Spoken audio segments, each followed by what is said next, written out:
বৌমা, তুমি আমাকে শুধু অশিক্ষিত বলো কেন গো? আর লোকের কাছে আমি শিক্ষিত, আর তুমি শুধু আমাকে অশিক্ষিত বলো। আমার শিক্ষিত হওয়ার একটা প্রমাণ দাও, আমি দেখিয়ে দিচ্ছি।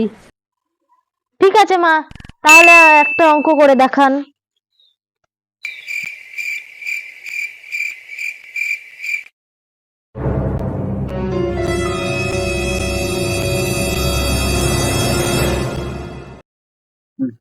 এ নিন মা, এবারে এই অঙ্কটা করে দেখান, তাহলেই বুঝবো আপনি শিক্ষিত। ঠিক আছে, করে দিচ্ছি, এর তো কোনো ব্যাপারই না।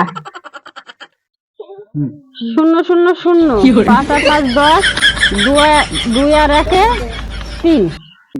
এই না বৌমা, দেখে নাও হয়েছে নাকি। আমাকে শুধু মূর্খ বললা। আমি পারি না আর পারি না, আমি কেন মরি।